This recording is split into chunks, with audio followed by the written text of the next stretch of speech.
Two rookie cops see a black man walking alone. They burst out laughing. "Holy shit, Tyler! A black man in Maple Ridge at midnight." Danny Harmon kills the engine. "Christmas came early." He steps out, flashlight aimed like a gun.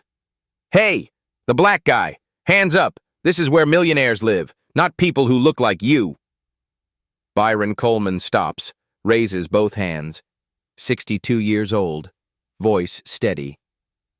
"Good evening, officers. I live here, 4512 Maple Drive, 25 years. Tyler howls. "He says he lives here. A black man in Maple Ridge." Danny steps closer. "ID now, or I'll assume you're what you look like, a thug in the wrong neighborhood." "I left my wallet at the restaurant." "Of course you did," Danny laughs. Another broke black man with an excuse. 200 yards away, Chief Patricia Reyes drops her champagne glass. The city's top cop sees everything through the window. She kicks off her heels, starts running. Who is Byron Coleman? The two rookie cops standing in front of him have no idea. They see an old black man in casual clothes. They see a target. They see an easy arrest to brag about later. They don't see 30 years on the federal appeals court. They don't see over 10,000 cases decided. They don't see the judge who other judges call when they need advice. Byron Coleman has sent corrupt cops to prison. He's overturned wrongful convictions that stole decades from innocent men. He's written opinions that changed the course of American law. 6 years ago, he ruled on a landmark police accountability case. The decision was controversial. The police unions hated him. But the ruling changed department policy in 12 states. New training, new oversight, new consequences for misconduct. The two officers standing in front of him right now, Danny Harmon and Tyler Briggs, they were trained under the new policies his ruling created. They're about to violate every single one. Tonight, Byron Coleman doesn't look like a federal judge. He wears a polo shirt, khakis, comfortable loafers. He left his 35th anniversary dinner just 10 minutes ago. Rosario's on Main Street, the best Italian food in the city. Margaret looked beautiful in her blue dress. 35 years of marriage, and he still can't believe she chose him. She took the car home. He wanted to walk. 15 minutes through the quiet streets. Clear his head. Enjoy the summer air. His wallet sits on the restaurant table right now, forgotten in the goodbye hugs with the owner, who knows them by name. His phone rests on the kitchen counter at home. He wanted one night unplugged, one night without emails, one night without case files, one night. That's all he asked for. Now two rookie cops stand between him and his front door, 50 feet away. The house he's owned for 25 years. The house where he raised his son Nathan. The house where his grandchildren visit every Sunday. Meanwhile, Chief Patricia Reyes sprints through the darkness. She's the first Latina police chief in this city's history. 28 years on the force. She started as a patrol officer, worked her way up through every rank. Detective, sergeant, lieutenant, captain, deputy chief, and finally, the top job. It wasn't easy. The department wasn't kind to women, wasn't kind to Latinas. She fought for every promotion, bled for every opportunity. 15 years ago, when she was still a sergeant, she testified in a civil rights case. Her own department tried to silence her. Her own colleagues threatened her career, but she told the truth anyway. One judge believed her. One judge saw through the lies and the intimidation. Byron Coleman. He ruled in her favor, saved her career, made it possible for her to become who she is today. She's never forgotten his face, and she just recognized it through that window, 200 yards away, being harassed by two of her own officers. Her lungs already burn. Her bare feet slap against the pavement. Blood from a cut on her heel leaves a trail behind her. She doesn't know if she'll make it in time, but she knows one thing with absolute certainty. Those two rookies have no idea what they've started. Danny Harmon circles Byron Coleman like a shark who's smelled blood in the water. He's enjoying this. You can hear it in his voice. The swagger, the confidence, the absolute certainty that he's in control. So let me get this straight, Grandpa. Danny shines his flashlight directly into Byron's eyes. You're telling me, with a straight face, that you live in Maple Ridge, in a $1 million house, and you just happen to forget your wallet at some fancy restaurant. Byron keeps his hands raised, keeps his voice level. That's correct, officer. Rosario's on Main Street. The owner's name is Giuseppe Martinelli. I've known him for 15 years. You can call him. He'll confirm everything. Call him. Danny snorts. You hear that, Tyler? He wants me to make phone calls to verify that some random black guy actually lives in the richest neighborhood in the city. Tyler Briggs laughs from his position near the patrol car. He hasn't stopped recording since they pulled up. His phone captures everything. Maybe he's the help, Tyler offers. You know, gardener or something, pool boy. One of those. Is that it? Danny steps even closer, close enough that Byron can count the pores on his face. You work for someone around here? Clean their gutters, wash their cars, scrub their toilets? Byron's jaw tightens, but his voice stays calm. 62 years of practice. 62 years of encounters just like this one. In stores, in restaurants, on sidewalks, in parking lots. Every black man in America knows this dance. I'm a resident of this neighborhood, officer. I've paid property taxes here for 25 years. I've served on the Homeowners Association. I've attended every block party. My wife Margaret and I host the annual 4th of July barbecue in our backyard.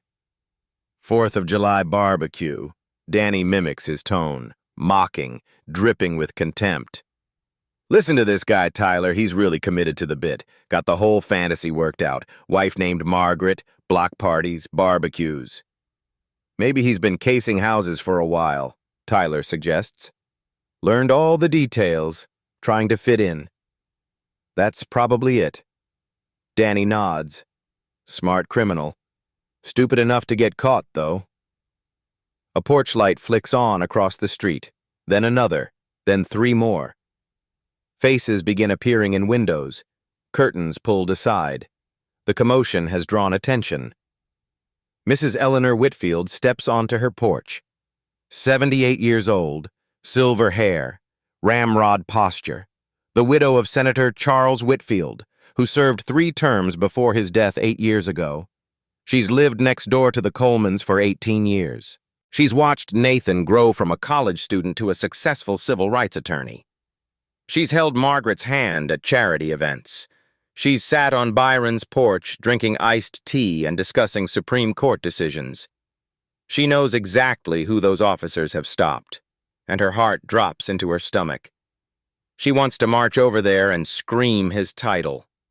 Tell those arrogant young men that they've just made the worst mistake of their lives, that they're harassing a federal judge, that their careers are about to end. But something stops her. Experience. Wisdom. She's seen what happens when men like Danny Harmon are challenged publicly. Their pride takes over. They escalate. They get violent. So she does something smarter. She pulls out her phone, holds it up, makes sure they can see the red recording light, and she waits. Because through her window, she saw Patricia Reyes sprinting from the Henderson house. Help is coming. Eleanor just needs to buy time. Back on the sidewalk, Danny is getting impatient.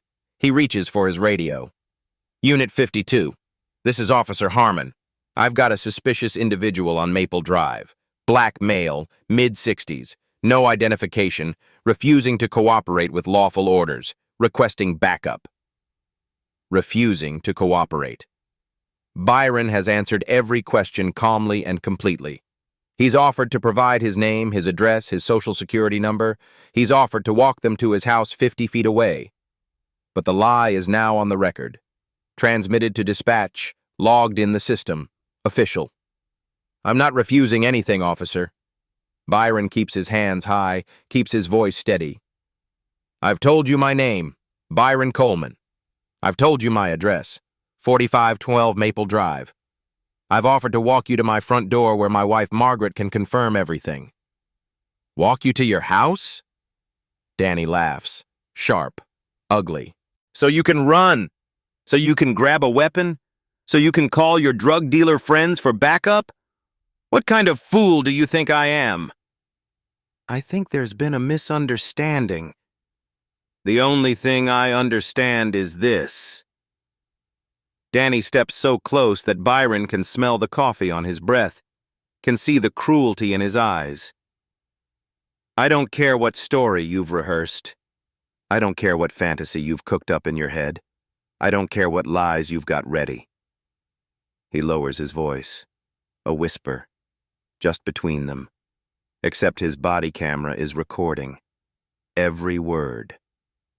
Black men don't belong in neighborhoods like Maple Ridge. Not at midnight, not at noon, not ever.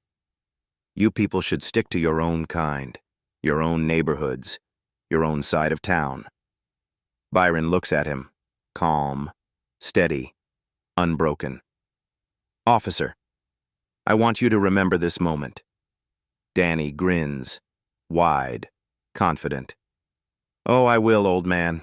Trust me. I'm going to tell this story for years. The night I caught some uppity black guy pretending to be rich. He has no idea that those words are being recorded.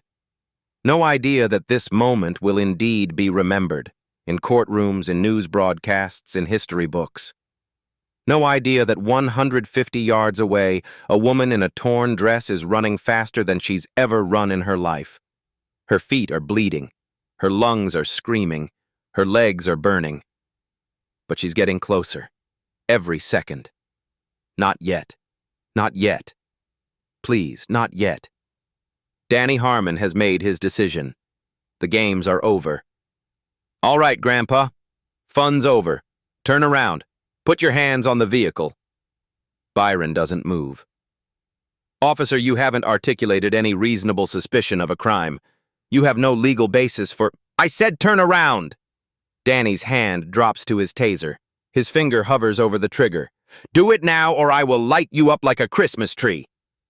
Byron Coleman looks at the taser, looks at Tyler's phone, still recording, looks at the neighbors' windows filling with worried faces, looks at Mrs. Whitfield on her porch, phone raised. He makes a calculation. A calculation every black man in America has made at some point. Resist and risk being shot. Comply and survive. He turns, places his palms flat on the cold hood of the patrol car. Danny holsters his taser, approaches from behind. The pat-down begins, rough, invasive. Hands digging into every pocket, squeezing, probing, taking far longer than necessary, far more aggressive than any policy allows. No wallet, no phone, no ID. Danny sounds almost gleeful, like a child who's found a new toy to break. Nothing but lies and excuses. My wallet is at Rosario's. My phone is on my kitchen counter. I can prove— Shut up. Danny reaches for his handcuffs. The metal glints in the streetlight. You have the right to remain silent. I suggest you use it. Click. The handcuff bites into Byron's left wrist. Cold, sharp, tight enough to hurt. Click. The right wrist. Judge Byron Coleman. 30 years on the federal appeals court, over 10,000 cases decided, the man whose rulings changed police policy in 12 states, stands handcuffed on his own street, 50 feet from his front door, where Margaret is waiting with a cup of decaf, where his grandchildren's drawings hang on the refrigerator, where 35 years of memories fill every room. Tyler, get over here. You're gonna want to see this. Tyler approaches, phone still raised, but now he switches to the front camera. Selfie mode. Danny puts his arm around Byron's shoulders. Casual, friendly, like they're old buddies at a barbecue. Smile for the camera, Grandpa. Flash. The photo captures everything.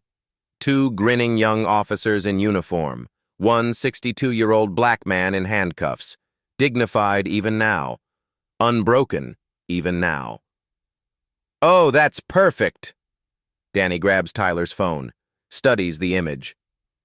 "This is going in the group chat immediately." What should I caption it? Danny thinks for a moment, then grins. "Caught this black guy pretending to live in Maple Ridge. Another one bites the dust." Something like that. Tyler is already typing, already adding emojis, laughing faces, celebration icons. The boys are gonna love this.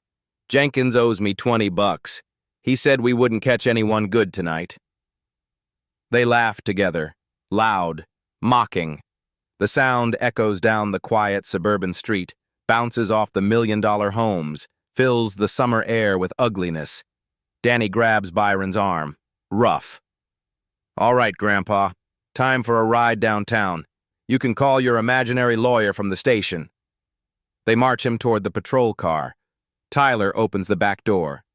The cage where suspects sit. "Watch your head, old man. Wouldn't want you to hurt yourself before we get to booking." Danny's hand presses against Byron's back, starts pushing him toward the opening. "Officers, stop right there!" Mrs. Eleanor Whitfield marches across her lawn. 78 years old, but moving with the authority of a woman who once hosted senators in her living room. Danny pauses. Byron is half bent toward the car door. "Ma'am, this is police business. Step back or I'll arrest you for obstruction." "That man is my neighbor. I have known him for 18 years. His name is Byron Coleman, and he lives in that house right there." She points. The white colonial with blue shutters, 50 feet away, porch light on, front door visible. Danny doesn't even look. "Lady, everyone in rich neighborhoods knows everyone. That doesn't prove anything. He could be the help. He could be a stalker. He could be casing houses." "He is not a criminal. You are making a terrible mistake. A mistake you will regret for the rest of your career." "The only mistake I see is some old woman who doesn't know when to mind her own business." Danny turns back to Byron, pushes harder. "In you go." But Eleanor isn't finished. Through the corner of her eye, she sees movement. A figure sprinting down the street, bare feet, torn dress, getting closer with every second. She has to stall, just a little longer. "Officer, I am not finished speaking with you. I demand your badge number. I demand your supervisor's contact information. I am recording this entire interaction, and I will be filing a formal complaint." Danny groans, loudly, theatrically. "Jesus Christ! Tyler, deal with this crazy old bat." "Don't you dare call me that! And don't you dare touch me! I am Eleanor Whitfield, widow of Senator Charles Whitfield, and I will have your badge before sunrise." 100 yards away, 75, 50. Chief Patricia Reyes sees everything. The patrol car, the open door, Byron being forced inside, 30 yards. Her lungs are empty, her legs are finished, her feet leave bloody prints on the concrete. But she keeps running, 20 yards. Danny's hand presses Byron's head down, toward the doorframe, or 10 yards. She fills her lungs with everything she has left, 200 yards. Chief Patricia Reyes has never run so fast in her entire life. Not in academy training, not in foot pursuits, not in any emergency in 28 years on the force. Her bare feet pound the pavement. Something sharp slices her heel early. Glass, maybe, or a jagged stone. Blood trails behind her with every step. She doesn't feel it. Doesn't care. There's no room in her mind for pain. Her dress tears at the hem. The expensive fabric she bought for Chief Henderson's retirement party. Ruined. It doesn't matter. 150 yards. She can see them now. The flashing lights of the patrol car. 2 officers in uniform. Someone standing between them with hands raised. No, not standing anymore, being pushed toward the car. It's him. She's certain now. Byron Coleman, the judge who saved her career. The judge who believed her when no one else did. The judge who made it possible for her to become who she is today, being arrested, on his own street, in front of his own home, 100 yards. Her lungs are on fire. Every breath is agony. But she pumps her arms harder, pushes her legs faster. She can hear voices now, raised, angry. That's Eleanor Whitfield, God bless her, arguing with the officers, demanding badge numbers, threatening complaints, buying time, precious seconds, 75 yards. She can see Byron's face now. Even from this distance, she can see his dignity, his composure, the way he holds himself even with hands behind his back. Cuffed. They actually cuffed him. Rage floods through her veins, hot, blinding. These are her officers, her department, her responsibility. 50 yards. One of the officers, the shorter one, Tyler, is trying to deal with Eleanor. The other one, Danny, the aggressive one, turns back to Byron. Enough of this circus. In you go. He pushes harder. Byron bends toward the open car door. 30 yards. Patricia's vision narrows. Everything else disappears. The houses, the streetlights, the neighbors watching from windows. Only the patrol car exists. Only Byron. Only this moment. Danny's hand presses on Byron's head, pushing it down, toward the doorframe. Standard procedure for putting a suspect in a vehicle. Except Byron isn't a suspect. He's a victim. 20 yards. She can see Danny's face now. Young, arrogant, grinning, enjoying every second of this. He has no idea. Byron's head is inches from the doorframe. One more second, and he disappears inside. One more second, and the door closes. One more second, and they drive away. 10 yards. Patricia's feet are screaming. Her legs are finished. Her lungs are empty. But she fills them anyway. Everything she has. Every year on the force. Every ounce of authority she's earned. Every bit of power that badge represents. She opens her mouth. The scream builds in her chest, rises through her throat, explodes into the night. Stop! That's a judge! 6 words, 1 breath, 1 explosion. The scream detonates across Maple Drive like a bomb going off. Not spoken, not shouted, screamed. Every syllable a thunderclap, every word a sledgehammer. Windows rattle in their frames, dogs up and down the street start barking. A car alarm triggers 3 houses away. The quiet suburban night shattered. Danny's hand drops from Byron's back like he's touched a live wire. Instinct. Pure animal instinct. The sound of absolute authority will do that to a man. The judge straightens, steps back from the car door, slow, deliberate, dignified even now. Especially now. Tyler's phone slips from his fingers, clatters on the pavement. The screen cracks on impact. He doesn't notice, doesn't care. His face has gone white as chalk. Neither officer moves, neither speaks, neither breathes. Every porch light on the street flicks on. 1, 2, 5, 10, 15. Faces appear in every window. Phones rise in every hand. Recording, witnessing, documenting. 1 second of absolute silence. The kind that comes after explosions. The kind that comes before reckoning. Chief Patricia Reyes stands 15 feet away. Her dress is torn. Her feet are bleeding. Her chest heaves with each desperate breath. But her voice is steel. That man is Judge Byron Coleman, Federal Appeals Court, 30 years on the bench. Danny's mouth opens, closes, opens again.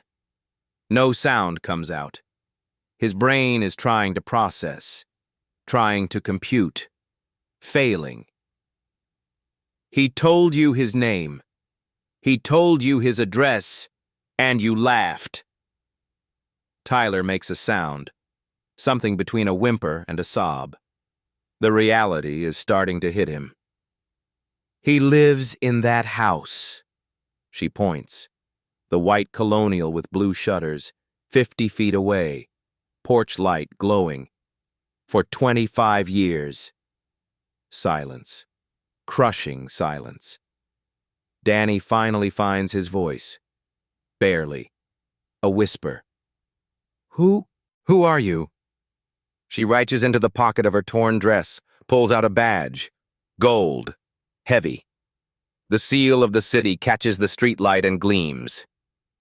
I'm Chief Patricia Reyes. She lets that sink in. I'm your boss's boss. Danny's knees buckle. He grabs the patrol car to keep himself upright. His face has gone from white to gray. He looks like he might vomit. Tyler is crying now. Actually crying. Tears streaming down his face, snot running from his nose. Oh God, oh God, oh God. He keeps saying it, over and over, a prayer to no one. Oh God, oh God. Chief Reyes walks past the frozen officers. They don't dare move, don't dare speak, don't dare breathe. She approaches Judge Byron Coleman, and for just a moment her voice softens. The steel gives way to something human. Your Honor, I'm so sorry. He looks at her, calm, composed, unbroken. 30 years of judicial dignity cannot be shattered by two ignorant young men. Chief Reyes, you have nothing to apologize for. I should have been faster. You were exactly fast enough. He glances at the open car door, the cage he almost disappeared into. 1 second later, and I'd have been inside that vehicle, driven to a station, processed like a common criminal, photographed, fingerprinted. He pauses. You saved me from that. Thank you. She nods. But the weight doesn't lift. These are her officers, her department, her failure. She turns back to Danny and Tyler. Her voice hardens again. Ice and authority. The chief of police addressing two men whose careers just ended. Get those cuffs off him now! Danny's hands shake so badly he can barely function. He reaches for his keys, drops them, picks them up, drops them again. The cuffs, now! Chief Reyes's voice could cut through concrete. He finally manages to grip the key, walks toward Judge Coleman. His legs feel like rubber. His vision is swimming. This can't be happening. This can't be real. But it is. Click. The handcuff on the left wrist releases. Click. The right wrist. Judge Byron Coleman brings his hands forward, rubs his wrists slowly. Red marks are already forming, welts from metal that was too tight, applied by hands that were too rough. He stands straight, shoulders back, head high. Thank you, Chief Reyes. I'm sorry it took me so long, Your Honor. You arrived at exactly the right moment. I won't forget it. Chief Reyes turns to face her officers. Her officers. The words taste like ash in her mouth. Her voice carries down the entire street. Every window is lit now. Every phone is recording. Every neighbor is watching. This is being documented. This moment will never disappear. Do you have any idea what you've done tonight? Danny tries to speak. His voice comes out as a croak. Chief, we didn't know. He didn't say he was a... He told you his name. He told you where he lived. But he had no ID. So you cuffed him? She steps closer, gets in his face. You took selfies with him? You laughed at him? You called him a thug? You said black men don't belong in wealthy neighborhoods? Danny has nothing. There is nothing to say. I heard your radio call, Officer Harmon, refusing to cooperate. Judge Coleman answered every single question you asked, calmly, politely, completely. She leans closer. Your body camera was recording. Every word, every laugh, every racist comment. I wonder what Internal Affairs will think when they review it. Danny's legs give out. He catches himself on the patrol car, barely stays standing. Tyler sobs louder. I didn't mean... I was just... Danny said we should... save it. Chief Reyes pulls out her phone. Dials. The number for Internal Affairs is in her speed dial. She's never had to use it quite like this. This is Chief Reyes. I need the full IA team at 4512 Maple Drive. Immediately. Pause. She listens to the voice on the other end. 2 officers, wrongful arrest, assault. Filing a false police report, civil rights violations. Another pause. The voice asks a question. Yes. The victim is a federal appeals court judge, 30 years on the bench. Silence on the line. Absolute silence.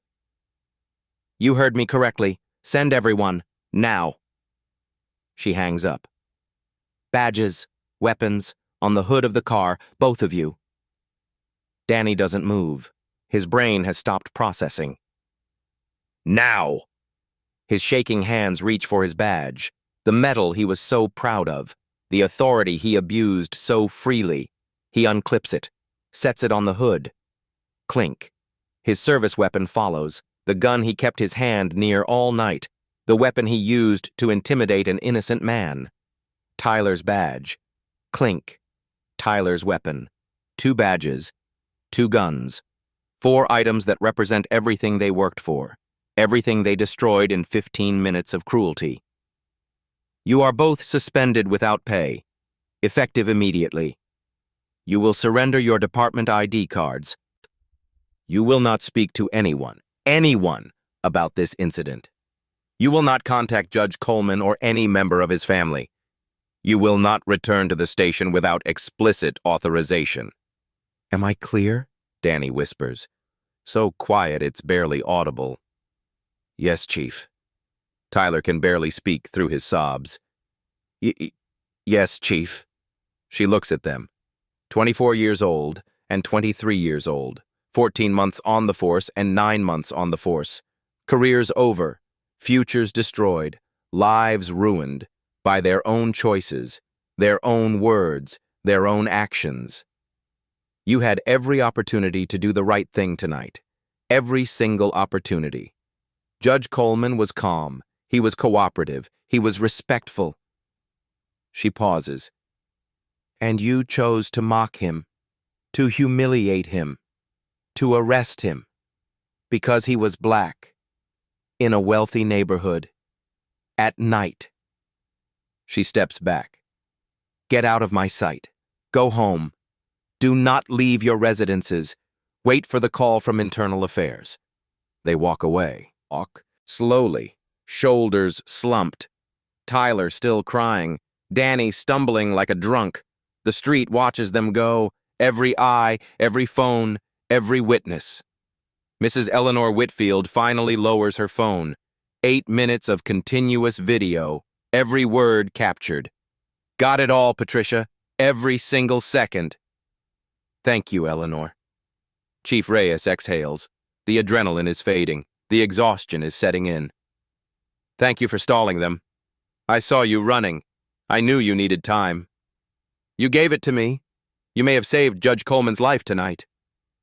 Eleanor looks at Byron, at the red marks on his wrists, at the dignity in his eyes. Some things are worth fighting for. The front door of the white colonial opens.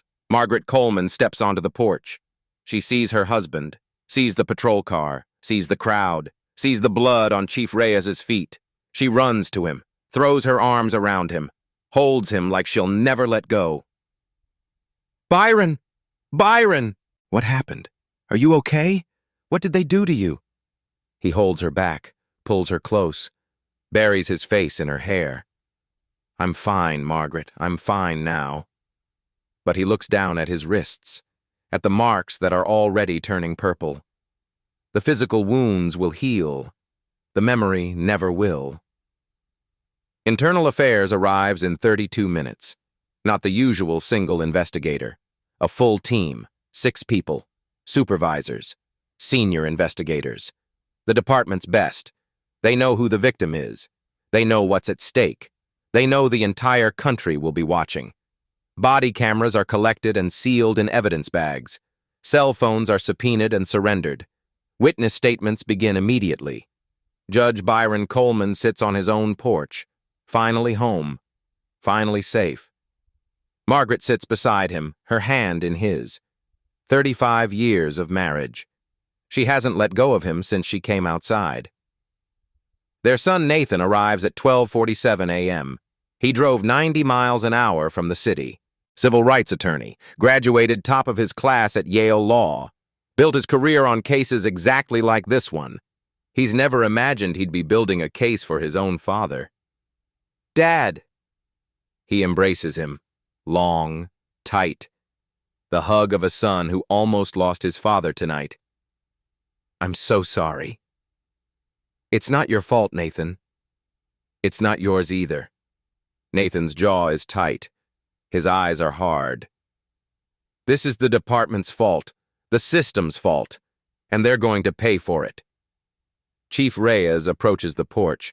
Her feet are now bandaged. Someone brought her shoes, but she hasn't put them on. The pain keeps her focused.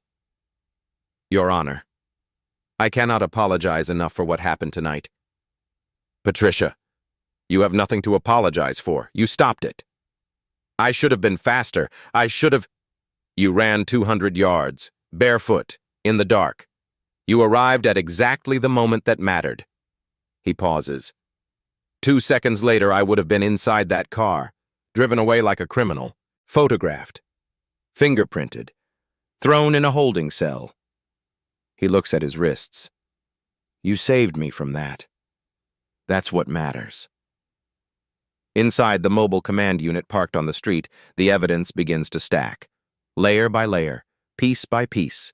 An avalanche building. Layer 1. Body camera footage. The lead investigator, Lieutenant Sarah Mitchell, watches Danny Harmon's camera first.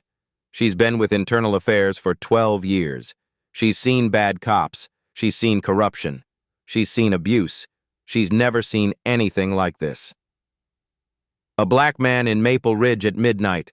Christmas came early. She watches Byron's response. Calm, cooperative, respectful. "Good evening, officers. I live here, 45-12 Maple Drive." She watches Danny laugh, watches Tyler laugh.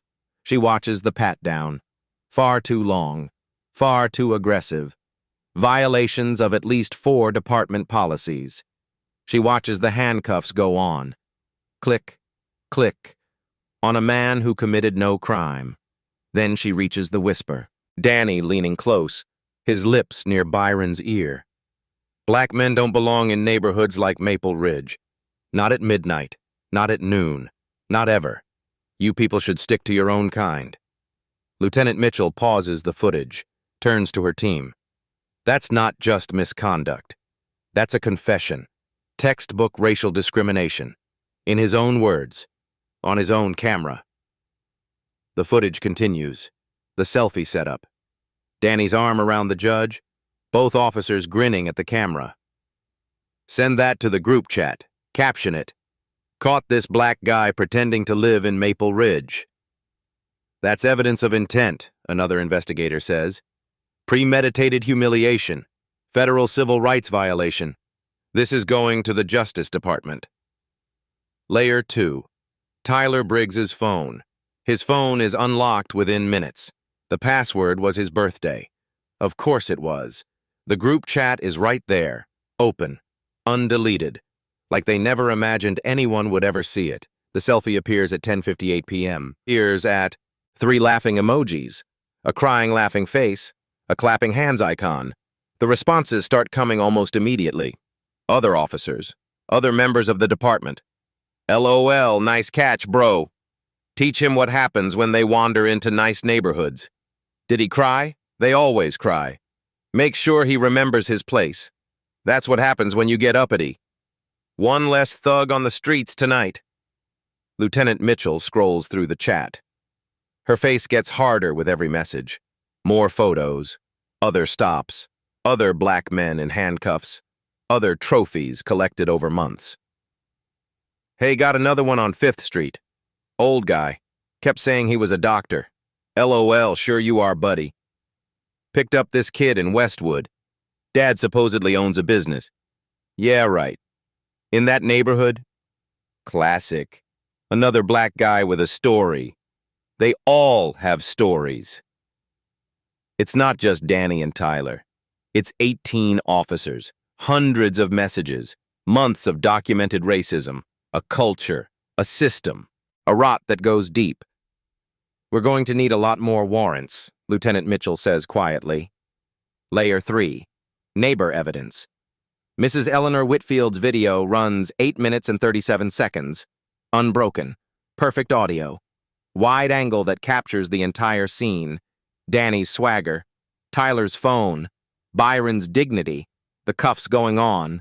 The selfie. The laughter. And then Chief Reyes sprinting into frame. Barefoot. Dress torn. Desperate. Stop! That's a judge! The scream is perfectly captured. The officers freezing. Danny's hand dropping. The moment the world shifted. Other neighbors submit their videos, 6 total. Multiple angles, multiple confirmations. One captures Tyler's face when Chief Reyes shows her badge. Pure animal terror. Another catches Danny's legs buckling, his hand grabbing the car for support, unable to stand. A third shows the handcuffs being removed. The red marks on Byron's wrists. The dignity on his face. Undeniable. Uneditable. Everywhere. Layer 4. The paper trail. Restaurant receipt from Rosario's on Main Street. 9:48 p.m. Table for 2. 2 glasses of wine. Pasta primavera. Chicken piccata. Anniversary dinner for Mr. and Mrs. Coleman. Credit card statement. Byron Coleman. Confirmed. Home security footage from the Coleman residence. Byron leaving at 7:30 p.m. Returning at, well, he never made it inside. Phone records from the Coleman's landline. Byron's cell phone never left the house, just as he said. His wallet. Found by restaurant staff the next morning. Returned with apologies and a gift card for their next visit. 37 years of property tax records. Byron and Margaret Coleman. 45 on 12 Maple Drive. Voter registration. Driver's license history. 25 years of utility bills. Every claim verified. Every statement confirmed. Every word proven true. And every word Danny spoke proven to be a lie. By midnight, someone leaks. In the age of social media, secrets don't keep. By 6 a.m., it's national news. Federal judge arrested in front of own home. Rookie cops laughed, took selfies during wrongful arrest. Police chief sprints 200 yards barefoot to stop arrest. Stop, that's a judge. Video goes viral. The footage spreads like wildfire. 15 million views by noon, 30 million by evening, 50 million by the next morning. The selfie is everywhere. 2 grinning young officers with their arms around a dignified man in handcuffs. The image that will define this case. The image that will end their careers. The image that will change the department forever. Danny's face is identified within hours. Tyler's face shortly after. Names released by Evening News. Their social media accounts go private. Far too late. Screenshots are everywhere. The group chat explodes across the internet. News organizations publish excerpts. Legal analysts dissect every message. Civil rights groups demand investigations. 18 officers in that conversation. Hundreds of racist messages. Photos of other victims. A pattern of abuse stretching back months. Internal Affairs expands the investigation. 6 more officers suspended within 48 hours. More suspensions coming. The police union attempts damage control. Their spokesman faces a wall of cameras and microphones. This was an isolated incident involving a small number of officers who do not represent. A reporter cuts him off. There are 18 officers in that group chat. Hundreds of messages celebrating discrimination. Dozens of photos of black citizens in handcuffs being mocked. How exactly is that isolated? The spokesman opens his mouth, closes it, opens it again. No answer. There is no answer. Chief Patricia Reyes holds a press conference the next morning. She stands at a podium with the American flag behind her, the city seal beside her, the weight of the moment on her shoulders. What happened to Judge Byron Coleman was a disgrace, a failure, a betrayal of everything this badge represents. She pauses, looks directly into the cameras. But it was not an isolated incident. It was a symptom, a disease we allowed to grow, a culture we failed to eradicate. Her voice hardens. That ends now, today, this moment. She outlines new policies, new training, new oversight, new consequences, zero tolerance. And she means it. Monday morning, 10 a.m., City Hall steps. Chief Patricia Reyes faces a forest of microphones. Cameras flash from every angle. The entire nation watches. Officers Daniel Harmon and Tyler Briggs have been terminated from this department. She lets the words hang in the air. They face charges including assault, false imprisonment, filing a false police report, and federal civil rights violations. The case has been referred to the United States Department of Justice for additional charges. Reporters shout questions. She ignores them. 6 additional officers have been suspended pending investigation into the group chat that celebrated discriminatory conduct. More suspensions are expected. She grips the podium, knuckles white. This department has zero tolerance for racism, zero tolerance for abuse of power, zero tolerance for betraying the public trust. These are not just words. These are policies, and they will be enforced. A reporter pushes through the crowd. Chief Reyes, can you describe what you personally witnessed that night? She pauses. The memory rushes back. The sprint, the scream, the horror on Danny's face when he realized what he'd done. I watched 2 officers humiliate a man who has dedicated 30 years of his life to justice. They laughed at him. They mocked him.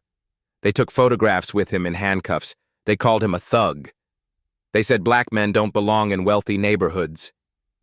Her voice cracks. Just barely. Just for a moment.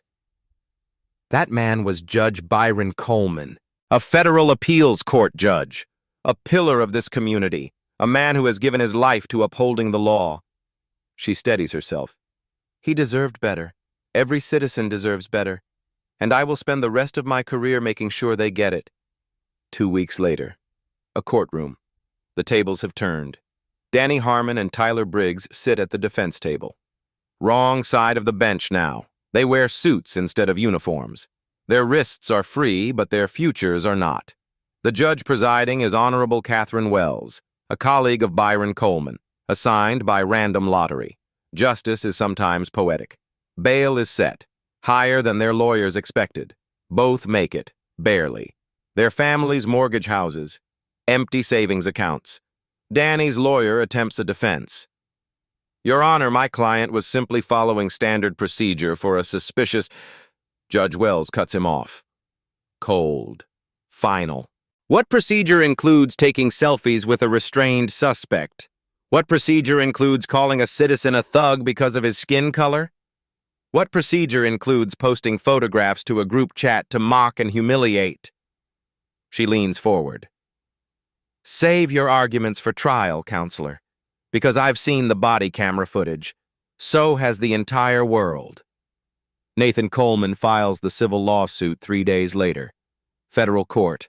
Civil rights violations. He stands before reporters outside the courthouse, tall, composed, his father's dignity. This lawsuit is not about money. It never was. This is about change. He holds up a photograph. The selfie. His father in handcuffs. 2 grinning officers. My father spent 30 years upholding the law, 30 years defending the Constitution, 30 years sending corrupt officers to prison and freeing innocent men. He folds the photograph carefully. One night, 50 feet from his own front door, the law failed him.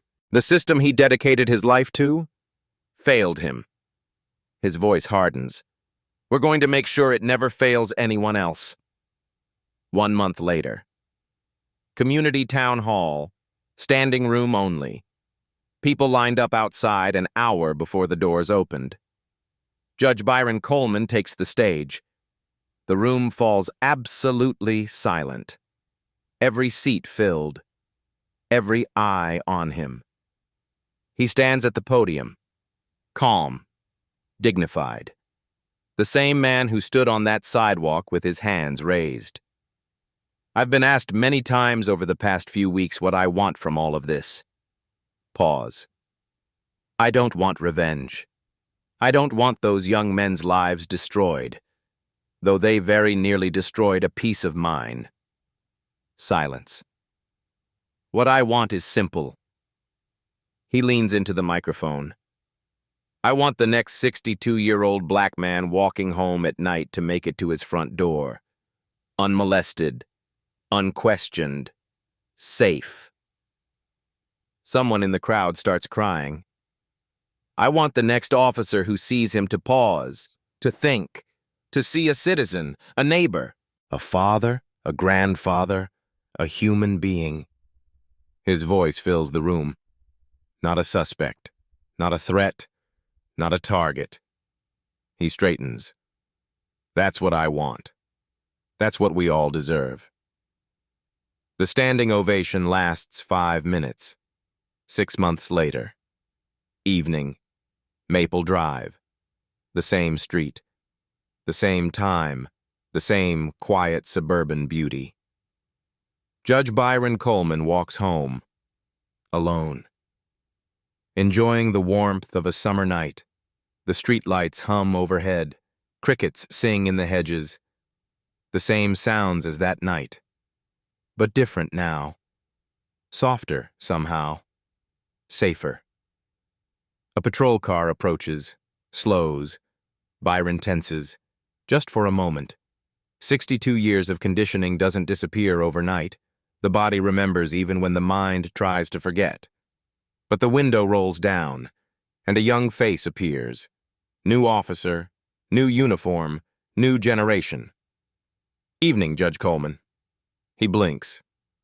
You know who I am? Everyone does, sir.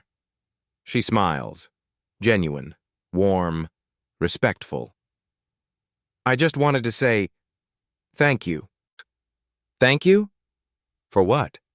For how you handled it. The whole thing. My entire academy class studied your case. We watched the footage.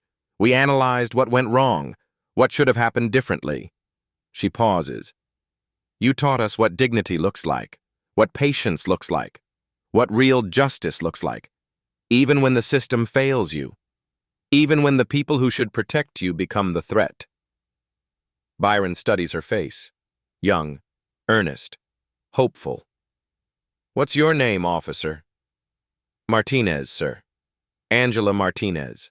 4 months on the force. 4 months. He nods slowly. You've got a long career ahead of you, Officer Martinez. I hope so, sir. I'm going to try to do it right. Then remember this. He steps closer. His voice soft but certain. The voice of 30 years on the bench. The voice of 10,000 cases decided. The badge gives you power. Real power. Life and death power. He pauses. But power without respect is just violence waiting to happen. Never forget that. She nods, absorbing every word. I won't, sir. I promise you. I won't. A moment of silence. 2 strangers connected by history. Have a good night, Your Honor. You too, Officer Martinez. Stay safe out there. The patrol car pulls away. Byron watches it go. Then he keeps walking. His front door appears, the white colonial with blue shutters, the house he's owned for 25 years and 6 months now. Margaret waits on the porch, rocking chair, glass of lemonade, watching for him like she does every night. "How was your walk?" He climbs the steps, kisses her cheek. "Peaceful." He smiles. Actually peaceful this time. She hugs him, holds on a little longer than usual. She still does that. Every night, since it happened. "I'm proud of you, Byron." "For what?" "For not letting them make you bitter. For taking something terrible and turning it into something that might actually change the world." He holds her back, breathes in the scent of her hair. "I had help. A lot of help." Inside, the television murmurs. News coverage of the new training program. Mandatory for all officers. Named after the case. The Coleman protocol. Change. Real change. Happening. Byron looks at his wife, at his home, at the street where everything happened. "They tried to humiliate me, Margaret. They tried to make me feel small, make me feel like I didn't belong in my own neighborhood, like I was less than human." He pauses. "Instead, they made me loud." She takes his hand. "The whole country heard you, Byron." Maybe that's enough. Maybe it's not. He squeezes her fingers. But at least now they're listening. He looks out the window. Down Maple Drive, where 2 rookie cops once laughed at a black man walking home. They're not laughing anymore. And somewhere out there, tonight, another 62-year-old black man walks home. Unmolested. Unquestioned. Safe. Because sometimes the worst night of your life becomes the reason things finally change. Byron Coleman closes the door. Tomorrow, more work, more cases, more justice. But tonight, peace. Earned.